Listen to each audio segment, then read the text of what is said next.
Yo, yeah, yo, yo, can y'all hear me out there? Y'all hear me? Broadcasting live from the Method Made Design Lab. Greetings, and thank you for joining with us for this episode of the Method Makers Podcast. In this episode, we'll be traveling through the Eye of Mister Gato, one of San Diego's finest method makers.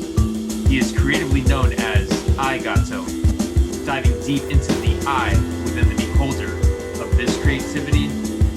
We'll be going into his upbringing in Guadalajara, Jalisco, Mexico.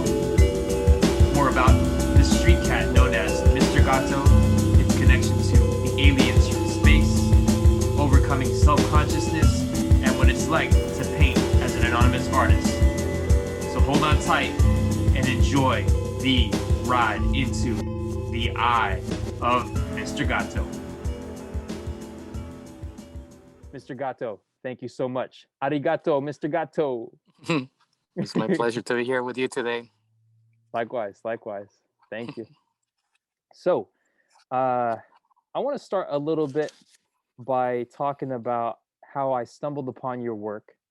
And I want to give a huge shout out to San Diego Street Document for I think being the forefront of connecting the two of us. I think I want to say it was like, gosh, was it 4 years ago now? 2016 maybe. Yes, a 2016 tag. Yeah, there was like a glue tag on the street in front of Evolution. Was it always called Evolution, that vegan restaurant? It's formerly called Evolution Fast Food right now. It's also known as Nature's Express or Kung Food. Kung It's Fu. always Kung Food. Yeah, it's always been like a vegetarian joint and not an all vegan joint. Okay, gotcha. Yeah, I remember that spot was dope. I mean, you can always you can always count on a really good vegan restaurant to have lots of art in the spot, whether it's tags, scribes, actual throwies, pieces, or a beautiful mural or something like that, like if they're down with the culture. Um, Yeah. and that place definitely, you spend more time than you're supposed to in the bathroom over there. So that place is very magical. So when I'm in San Diego, that's definitely one of the places that I like to visit.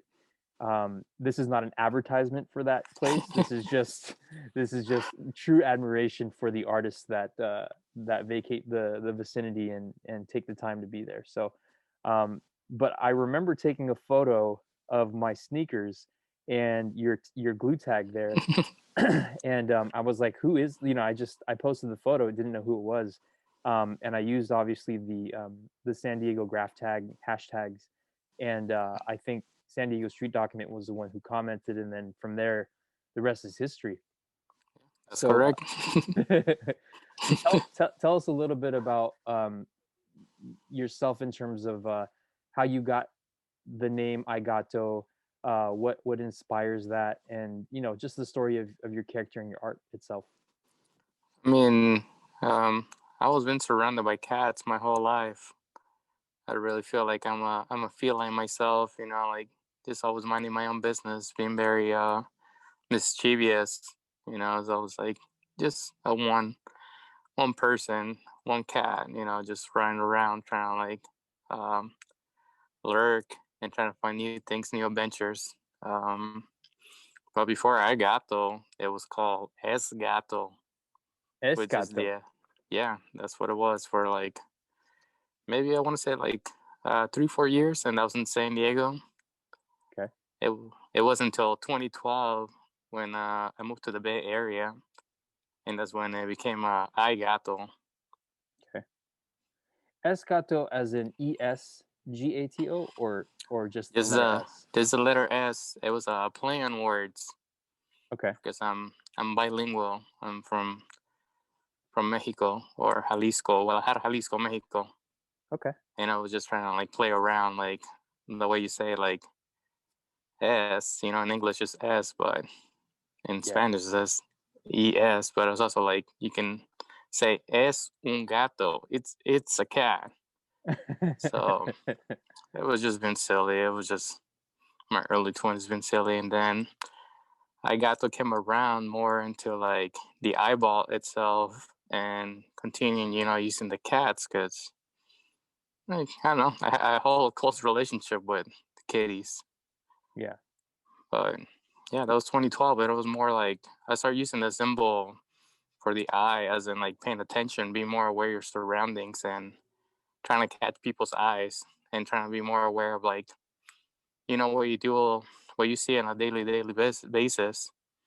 And the thing, I was like, doing the street stuff. It's like you're always looking around. You're always trying to find a new spot. Yep. But I was trying to catch most of everybody's eyes away from their cell phones, because that's that's one of our biggest epidemics right now. I mean, as useful as they are, they can also become very not useful whatsoever. Yep. Absolutely, man. I'm guilty of that myself. We all are. It's a distraction. It can be the greatest tool for connecting the world, and also the biggest distraction for causing a lot of the destruction that we have. It's a gift and at times can be a curse, Yeah. which is interesting. And that's awesome. Like, the thing that came to mind to me when you started discussing the eye is the lookout. It's like the watchful eye, of like a homie who's got your back when you're trying to hit a spot. Or it's also something that reminds me of. So I used to, every now and then, I will write this symbol called the champion's eye. It looks like a like a target symbol almost, but it was used in the first print of the Method Makers. I don't know if I ever showed you a photo of it. I'll, if there's some time at the end of this call, I'll show you a sneak peek of it. We're planning to release. This is kind of a secret, but we're releasing something next year, which alludes to what this is. But the champion's eye is something at the heart of the first print that the Method Makers released back in 2013. And the eye itself is the watchful protector of the entire Method Makers universe. The champion's eye is like the divine inspiration of the energy that sort of flows through the conduit of all of the work that all the Method Makers does. As I've told you before, I get really metaphysical with shit, and I start talking about like some like what the fuck is this guy talking about kind of thing.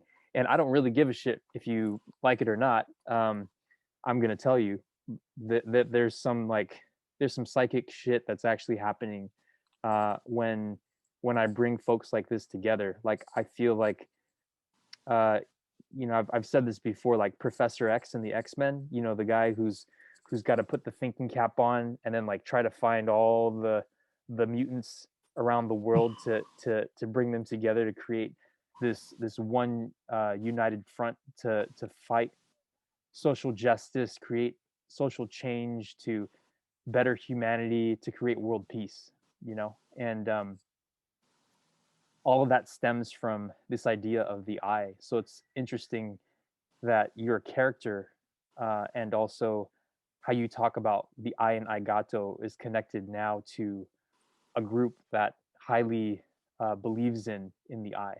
And there's so many eyes. Like, I'm rocking this shirt right now, which, by the way, is one of my favorites. I not only have worn it as a shirt, I actually wear it as a mask myself. And I get so many compliments on it, and people ask, who is that? What is that? And I explain it's an artist named Eye Gato. If you see him on Instagram, he's got an underscore in his name. It could change. You never know. So you better follow him before it changes. And he's deleted it at one point too, and started over. So I mean, the whole deleting part of it has just been like, trying to stay away from social media. It's like, it's a useful tool. But also too, sometimes I just find myself like spending too much time in it, and unnecessary, things that go down there. Everybody, that people that know, they know. Give me a second. I gotta let my cat out. Oh, cat's out the bag. Cats. Yeah. Give me a second. I'll be right back. No worries. Back. All right. So Jalisco, Mexico, I should say. Yeah, either way is fine. Is that where you grew up? Exactly. Yeah, that's where I grew up. Beautiful city. Reminds me a lot of the Bay Area. Like even visiting the Bay Area for the first time, San Francisco, Oakland. Um, it made me feel a lot like home, and I mean, still this day, I can't stop going back and forth. I mean, it's a city that is there's always something new, to like come around, and like every single person I met over there, they just like they're so down to earth. There's nothing like that. And, like don't get me wrong, I like San Diego, but definitely like the Bay Area is like a whole different world. Yep. Yeah, I mean, you get a lot of love up here. I won't mention names because anonymity is important to everybody as part of this group. And originally, this show was supposed to be called Anonymous because I knew that a majority of the artists that are in this show are protecting their identity for many good reasons. And I will say that I've not I've only heard good things, of the people who know you, and the different art fairs that you and I have met up at, the Swampy show, the GAT shows. Like, man, like I've seen you and hung out with you a number of times, all here in the Bay Area. And what's crazy is I've been to San Diego, seen your work, and haven't we never connected there. So we'll change that at some point. Um, but yeah, man, like you know, uh, I'm excited that we're having an opportunity to work together because, everyone says such great things about your work, and yeah, man, it's exciting. I think it's been a long time coming. I feel very blessed to be here with you today, and to be part of this journey. Yeah, absolutely, man. Um, well, I wanted to ask you about Jalisco. So, can you tell me a little bit about what it was like, growing up there, your childhood, anything that your creativity may be connected to in your childhood and what you're doing now? I mean, I spent my first 9 years of my life in Guadalajara, Jalisco. Um, like I wish I can remember much more, as everything went just too quick. A lot of great friendships. We are definitely known like for like having the best tequila. I mean, tequila originates from there, and it's like Yes. that's something like like every now and then it's like nice hello drink. You got the mariachi. There's so much life. There's so much culture. Yeah. Um, yes, even being in Tlaquepaque is just like the center of like the art culture for a lot of great artists. You name it, like there's so many different. I don't know. I can't even. It'll take forever to actually like talk about what it is like over there. Yeah. But most of my life actually, where I feel like I started like developing as an individual, as like a little more like on myself. It definitely happened right here in San Diego. Okay. Yeah. So talk about that. What was that like? Your first, I guess, if you can think of the very first time that you might have picked up a crayon and then drew on a wall and gotten in trouble, or if there's like, I'm curious about these things because I feel like, we the artists who are true to their heart and the work that they do today, there's a connection to their childhood that brings them back to this place that they're at now. It's freedom. Like, one of the things in our mission is the freedom of creative expression, and I feel like, as a father myself, I see my daughter constantly revolting, trying to tell us, like, no. Her favorite word is no, because it's like, well, fuck you. Like, I'm not gonna do what you tell me to do. You almost have to tell her not to do it, so that so she will do it. You know what I mean? Yeah, I mean, and that's the beauty about doing what we do. It's like we don't grow up. It's good to be creative, to stay creative. A lot of people lose that as they grow up, and I feel like I'm so happy that I'm still able to do what I do whenever I want to do it, and as often as I can do it. Yep. Speaking of like painting on walls, drawing on walls, I must have been probably 3 or 4 years old, and I still like I drew all the Ninja Turtles on the wall. And I was like very detailed. My mom, she was upset, but she also like encouraged me. My mother herself, she's an artist. Oh wow. So I mean, she didn't continue doing what she was doing because there was like obstacles in the way as she was getting older. Yeah. But she's always been very encouraging. She's always been very supportive. She's never been like, don't do this, don't do that. She's always just be like, do what you need to do, but just be careful. Know that there's consequences. So she's aware of your the type of work that you do. Oh yeah. She's like I said, she's been very supportive. That's awesome. That's awesome. Yeah, because most parents, like I think my parents know or probably know that I support a lot of artists that have the freedom of creative expression, and they do what they want, where they want, when they want. But I don't know to what extent, and if they did, I don't know how they'd feel about it. You know what I mean? So, but interesting point. I was just on a call with my boy Chris Conroy, who we're working on a solo show for him next year, and we also did a recording. And the last thing he told me was, what were we talking about? I can't even remember, but he said something like, as long as I get to be Donatello of the Ninja Turtles. And I was like, all right, then I'll make sure to get you a purple sash with 2 eye holes in it. So I have to ask you, who was your favorite Ninja Turtle? Oh damn, that's a hard one. I don't know. It's like, I mean, all of them have like great qualities. Yep. You Yep. know? Maybe Mikey, because he's just like so playful and so free. I don't know. Yeah, he was cool. I just want to have a good time. Yep. Yep. He was the pizza dude. And I think he was the guy that had the 2 little swords. Was that right? No, that's Raphael. That's It was Raphael. Okay. yeah. Mike had the nunchuckles. Oh, okay. Okay. There you go. Yeah, Orange sash. that's right. Okay. Okay. So I got that one right. Leonardo was mine because he wore blue and he had swords, and I don't know what it was about the sword. Um, to this day, the analogy that I use with my friends, whenever one of our friends talks shit about another friend, I always say, I will fall on my sword defending the character and honor of my friends, because I believe that it's important that you stick up for the people that you care about when they're not there. Although I don't stick up for the differences in politics that some of our friends have. Like, if you don't share the same politics as mine, you fall on your own sword. That's not me. Anyway, sorry, I'm getting into some personal shit. My friends who might listen to this are gonna be like, "Oh, he's talking shit about so and so." I'm like, man, whatever. I might just edit this shit out. Anyway, It's all um, good. I mean, I would like to add one thing. yeah, Just speaking as Leonardo, I mean, he was the leader. So he had like the leader qualities. Defending your family, your group of people, your okay, group of friends. So he was definitely the leader, and from all 4 of them. okay, that's good to know. That, I guess that kind of makes sense. Um, I try, I guess, is um, let's see. A couple of things I was gonna ask you was, let's see here. Trying to pull up my questions.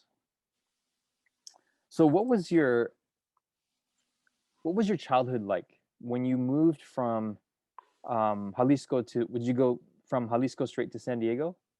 Yeah, What went through San Diego. what was it? What was it like? I guess your transition from the 2 places, or was there anything in your childhood that stuck out? Growing up out there and then coming here, was there any culture shock, or Oh, what was most it like? definitely, there was a culture shock. Everybody in Jalisco, then we knew each other. Everybody in the neighborhood, we all talked to each other. We used to even like hang out like outside of the streets till like 11, 12 midnight, and just playing, like games. Yeah, When it came to San Diego, most of everybody was in their homes by like 7 or 8. That was very strange to me. I was just like, it's like no one's hanging out, no one's like wants to have fun. But apparently, like, I mean, nowadays, like it definitely changes. 8 o'clock, you'll yeah, now as like an adult, you're out and about playing, but most people don't get a chance to see it. yeah. That's true. I mean, other than that, yeah, that was definitely culture shock, and like not being able to hang out with like my neighborhood kids, and most of everybody they didn't want to talk to each other. Yeah, that's interesting. Yeah, I will say, growing up as a kid, I think I had my dad was a landscaper, and my mom, she worked nights, so it was really my dad taking care of me growing up when I came home from school. And my only curfew was just make sure you come home before it gets dark. And so that makes sense, like around 7, 8 o'clock uh, at the time that people are in. I don't remember being out late. The only times I remember actually being out late was like Halloween, you know. But even then, it was like maybe 9 o'clock the latest or something. But I can imagine that being pretty fun in Jalisco. Like you're out there with the neighborhood kids, like you guys are just hanging out, and like, and culturally, I'm sure it was very different. Yeah, I mean, it was dangerous. You know, from time to time, you're like, I was hurt. Like, you know, I almost got kidnapped, and they Oh my God, I must have been 6. You know, but Jesus. um, yeah, I'm still here, so you know, luckily I got separate from my family. But that was definitely very scary and traumatizing. But Oh that's my been the God, only time I encountered something like that. Jesus. Yeah. I'm glad that you're okay, man. No, seriously, I think we've talked about this also.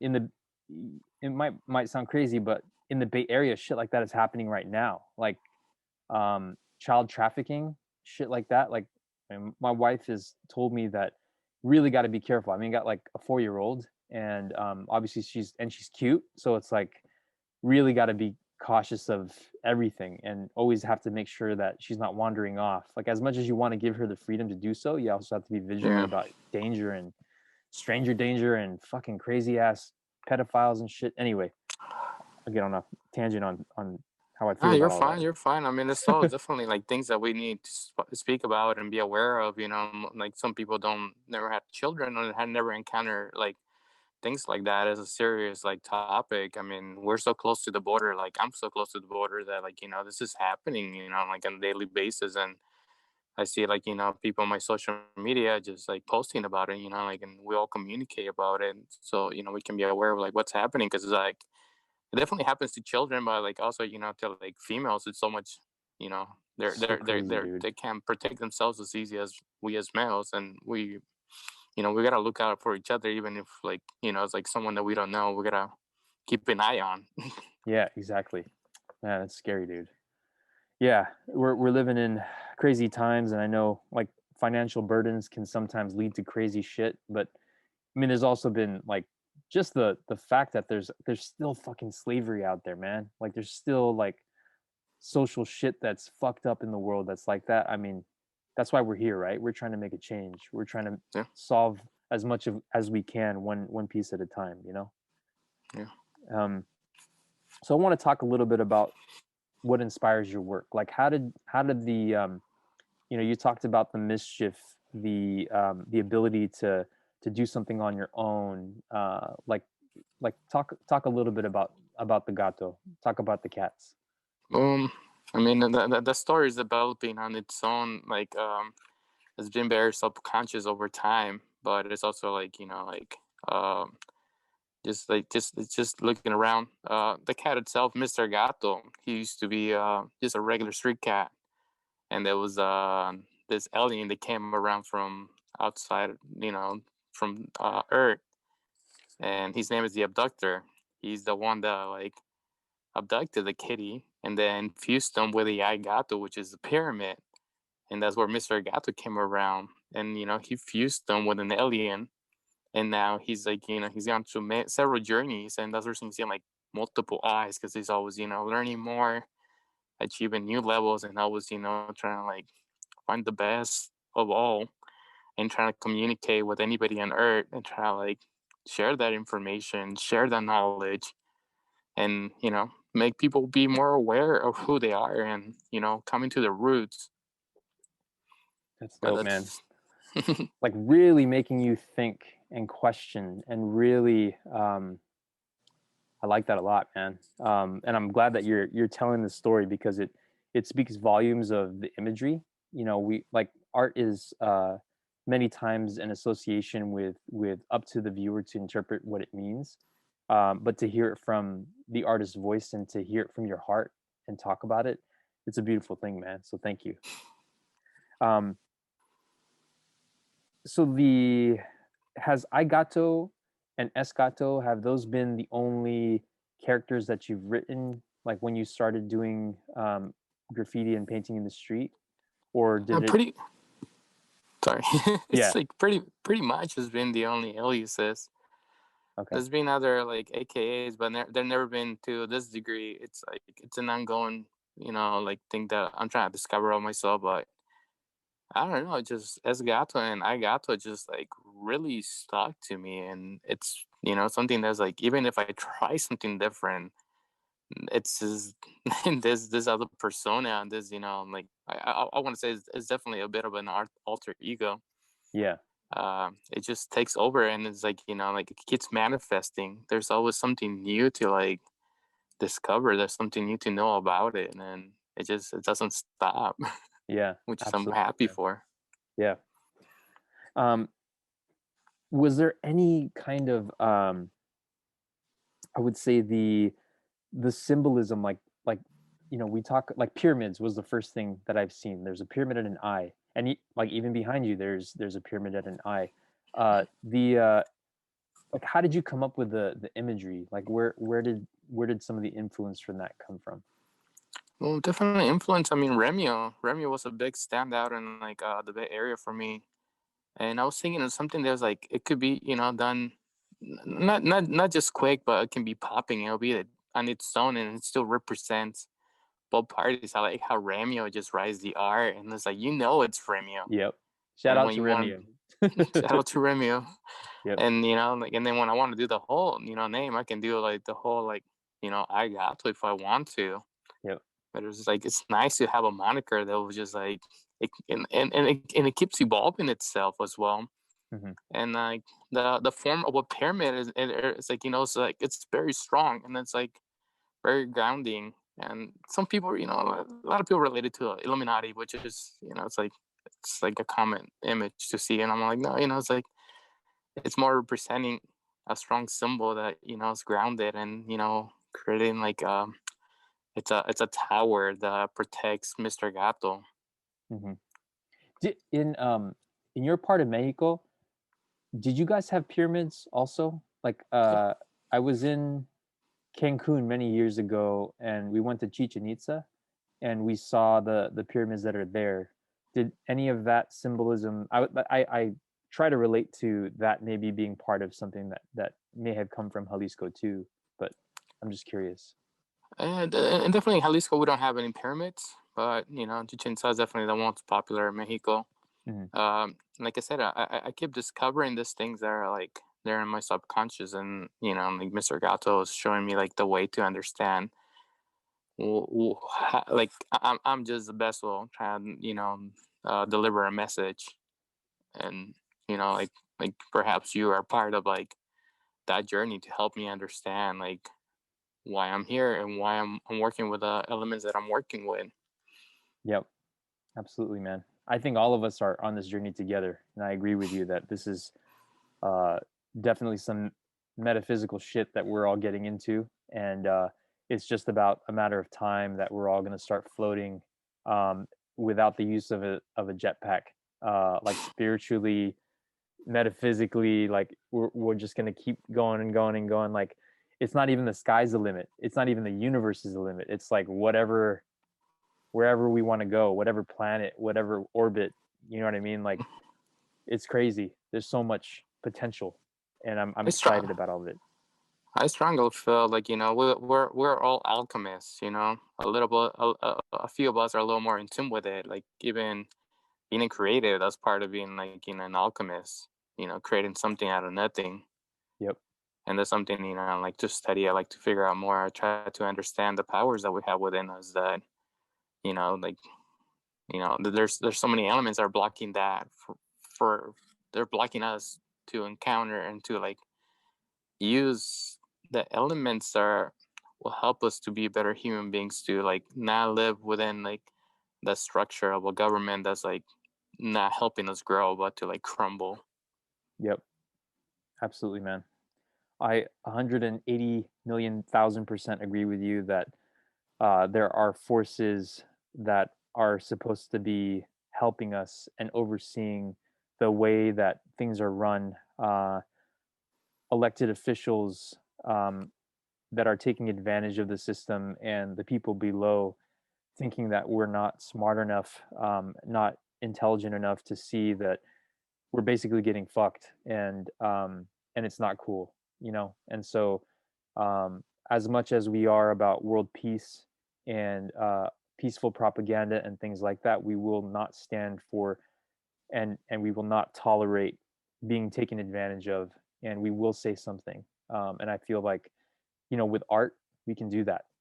There's powerful imagery that can be painted that a word may not be able to describe, and I feel like that's the whole reason that we're in this together, you know. So yeah, man.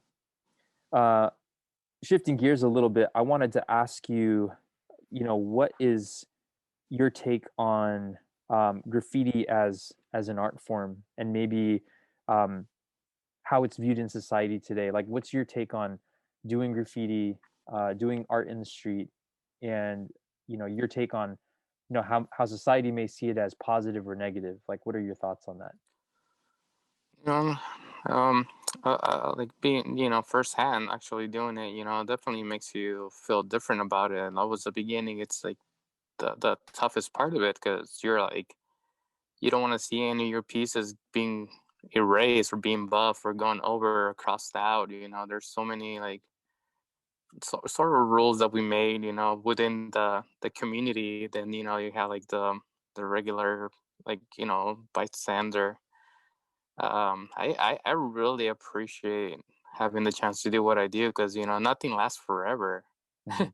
Yep. And in the beginning it was really hard to see some of my pieces getting buff, and eventually it was kind of like, oh, you went over me. It's kind of like, oh, I'll be right back. It's like that's no problem. There's so many spaces to create this. And Yep. San Diego's different from LA to San Francisco and to New York. Every city has its own little ways of dealing with it. Even, like some people really love it. I've seen some people, when they see me doing it, like, they brought the headlight, and they get weirded out, and other people just keep walking up, be like, oh, cool. And it's like it all varies. Yeah, yeah. But like it's really fun to do it, because it's about letting go. Yep. Not holding on to something, that's like, this is mine. Yep. The beef is the beef. When someone goes over you, eventually, if you just feel like I said it before, it's like, you went over my piece, and it's like, I'm just gonna do something better. It's like, it's good Yep. to like one up each other in a way, as long as it's positive. Yep. Exactly. Yeah. Totally. I think that's the key when it comes to like healthy competition, right? Um, there's definitely a lot of ego in graffiti. You know, we won't deny that there's definitely some resonance there, and I think, you know, it comes with the territory, right? It's like a sport. In some instances it can be a sport. In some instances it's like you're trying to express, like everyone's just trying to express themselves, and they're trying to um, the most beautiful forms of art in the street are the ones that tell a message, ask a question, make you think, you know, and those are the ones that we gravitate towards. You know, it's not just the beauty, it's also the meaning and the resonance that people will get from seeing that message and hearing it. So I think that's a beautiful thing, man. A couple of the last questions I wanted to ask you were, uh, are there any other writers, artists, could be writers, could be artists, whoever, you know, that you admire, that you'd like to shout out or like to mention? You mentioned Remio. I think he's an Yeah. amazing artist too. I mean, that's a tough question. I don't want to single anybody out. There's like, I'm just surrounded by so many beautiful artists. It's like, that's a really tough question, because it's, goes from like my little niece to my, nephew, Yep. to, like, I mean, those close to me, to like strangers. I don't even know who they are. Like, I see, like, when I'm down in those tunnels, it's like, there's, like, or like, even like, I mean, we have a lot of like the graffiti, like, that's in San Diego. It's very underground. It's an underground scene that most people don't get to see. Yep. But it's okay. You don't have to mention anybody. It's just one question. definitely something we can edit, and you're gonna get to hear part of what we post produce, and um, we'll make sure that everything is comfortable. Okay. Yeah, I mean, I can. Like, are It's you up to asking you. me to tell you names? Yeah, it was that, or if however comfortable you feel. It's up to you. Yeah, I mean, I can tell you, like within us, like a personal level. Yeah. There's like, my friend, like the Dark Water Hunters. He's one of my main friends Love that that has guy. got. Love that guy. I He, just saw one of his posts today, and yeah, like his letter form. oh man, He's dope, dude. Yeah, I would love to meet that guy. yeah, he's so underrated, like for what he does, and like he's like Yeah. I said, he's the one that introduced me to a lot of great things in San Francisco, and then he's like I collaborated with him so many times, and it's always fucking fun because there's like no regulation. It's like you do this, you do that, and it's so like organic when we do like all that work. Yep. And definitely, I mean, you can put that online. I don't care. That Dude, was fine. It's like shout out to him. Seriously. The Dark Water, yeah? Dark Water. I mean, he's so, like that's a handle. Hunters. That's his. Hunters. Okay. Hunters. Yeah. Shout out to Hunters. His Instagram, the Dark Waters. Waters Dark with an Water. S. Dark Water. Yep. Yeah. Yeah. There's two main guys right here in San Diego. The crazy duo at Sushi and Ben's. Okay. Oh man, those guys were killing it right here in San Diego. Those guys were just like spot after spot after spot. Vince is still very active.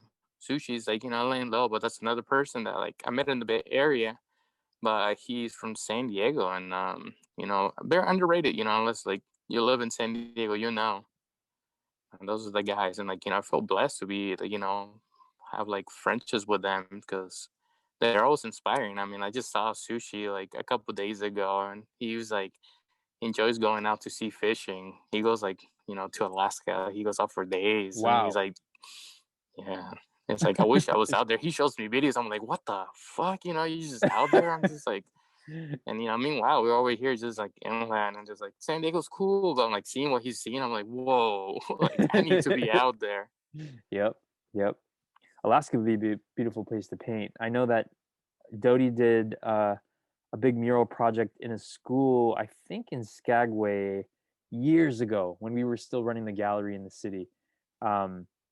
And he did something with another artist from Oakland, David Polka. It was him and David Polka that were out there. Shout out to both of you guys. I haven't talked to David Polka in a minute. Hopefully he's listening to this and he appreciates the shout out. And of course to Doty, my homie. We'll get you on an interview very soon. And then crews you rep. No cruise.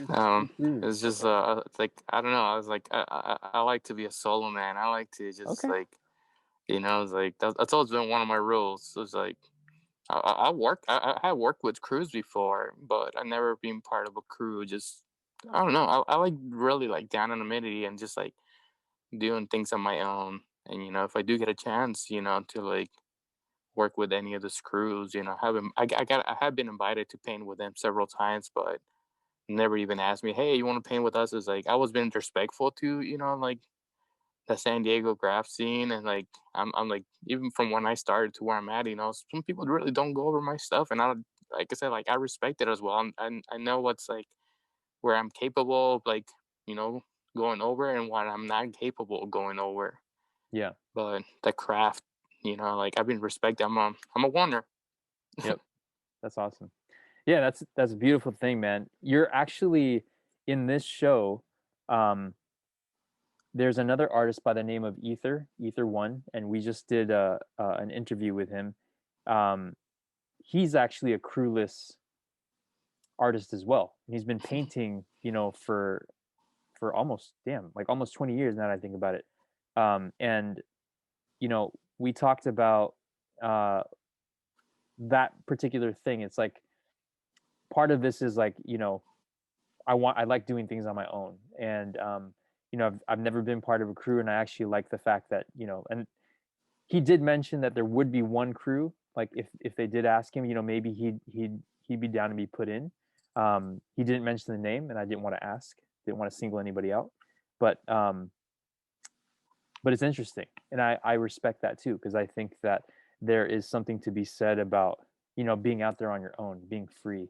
And I feel like, you know, some of the writers who I think have had that longevity, been able to uh, keep their anonymity and keep their work as you know, long running as they have, and continue to do the work, is because they've been able to do shit solo and not have to worry about, you know, crew politics and this and that. You know, there's a lot that comes along with trying to create a group. I mean, I'll go back to the Professor X analogy again. Like, how many X-Men movies have you seen where nobody gets into a fight because of some kind of political thing internally? Like, either, you know, Jean Grey's like attracted to Wolverine, and Cyclops is like, what the fuck, Jean? And like, you know, Wolverine's like, that's my lady, you know. Anyway, I'm just saying, like, there's things like that that can happen in a crew, right? But when you're solo dolo, like, you know, It's just all you. It's all freedom. on you. Yeah, yeah, it's a beautiful thing, man. All right, last two questions. Any message that you want to say to any aspiring artists or kids that follow your work? You know, do what you love, and don't let anybody else tell you otherwise. I mean, if someone's saying some constructive criticism, listen. You know, you can never know everything. It's just, you know, be open ears to like any like, you know, like anyone that criticizes you. Not criticize in a negative way, but just tell you, you know, hey, like, try this, maybe try that. You know, see how that works.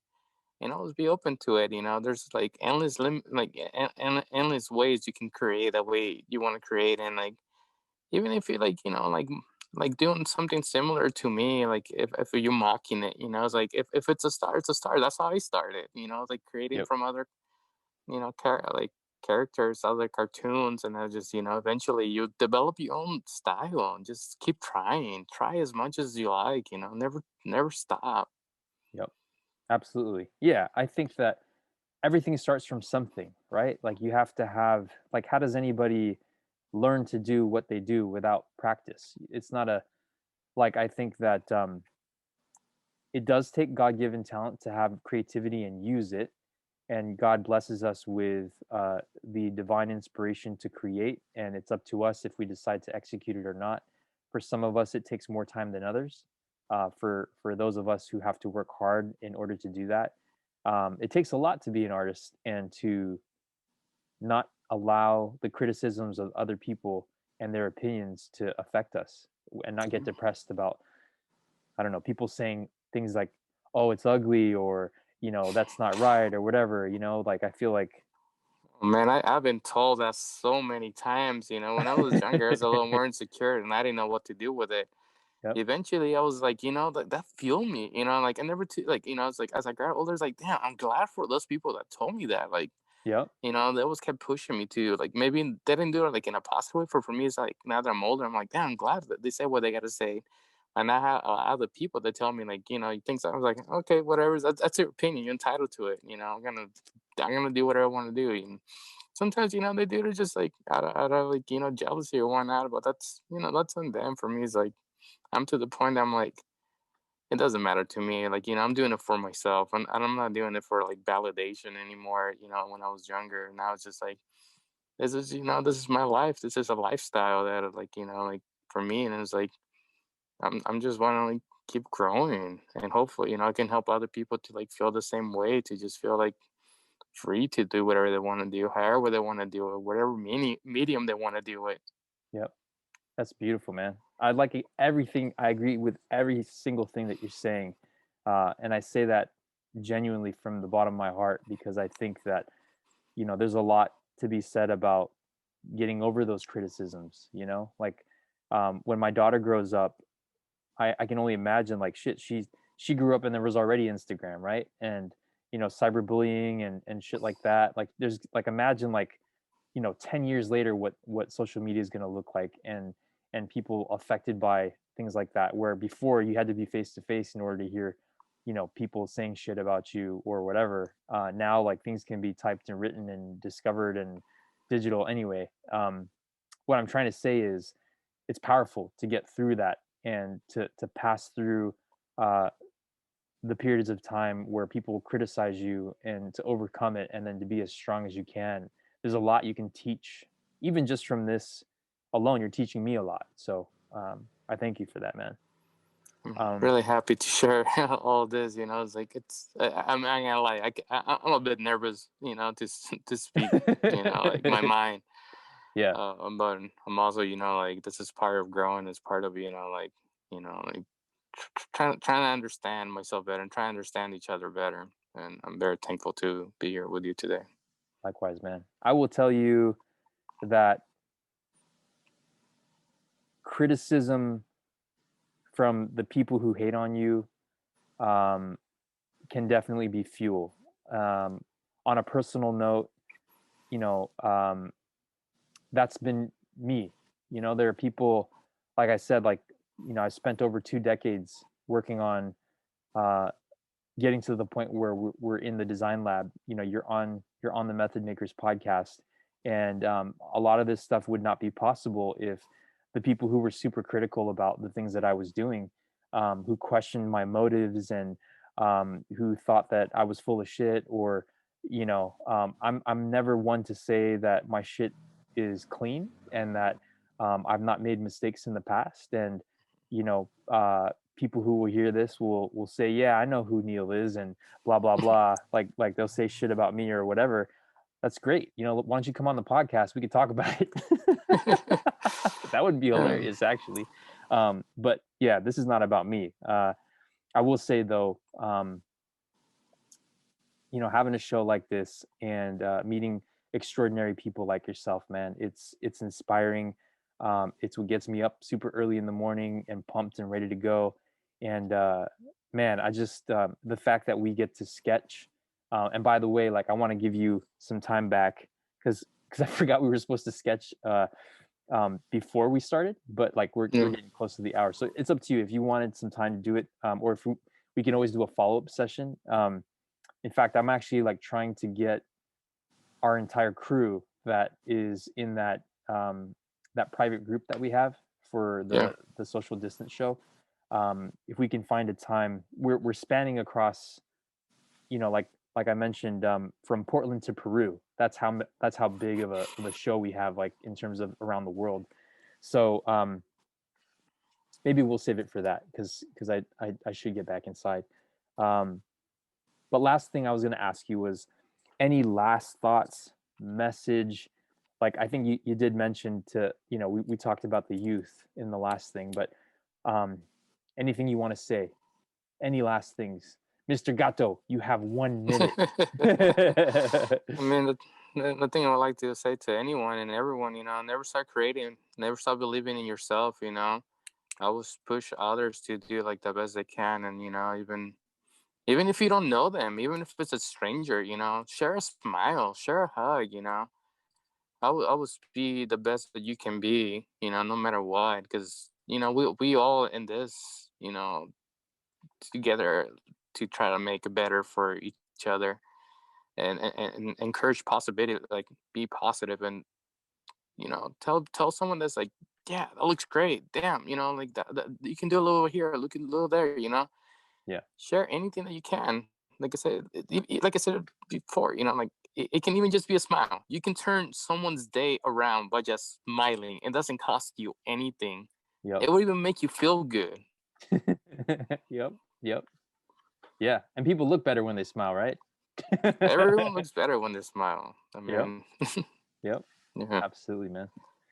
Well, Mr. Gato, I really, really appreciate your time. I think that the rest of the audience will agree this has been a very inspiring conversation. We look forward to the social distance show together, your submission, the work.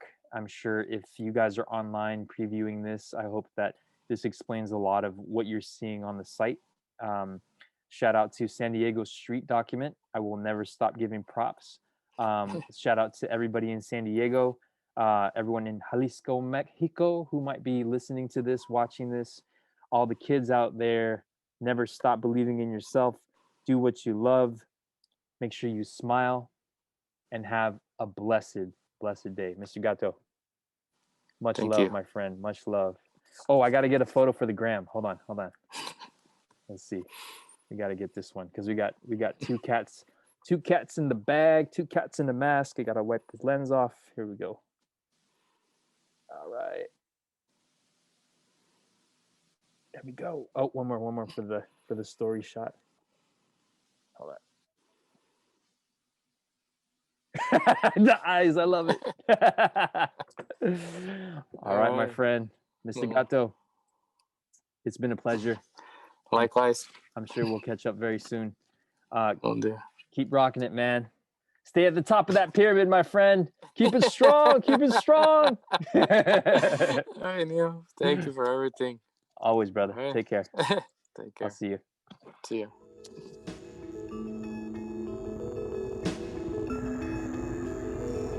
All right, y'all. Thank you for listening to this edition of the Method Makers Podcast. Be sure to check out themethodmakers.com to learn more about all the artists we support. Check out all the links below to dive deeper into the projects that the artist is currently working on. Remember to subscribe to our podcast for your constant dose of the Method Makers, courtesy of the Method Made Design Lab. Peace to you and yours, and we'll catch you soon.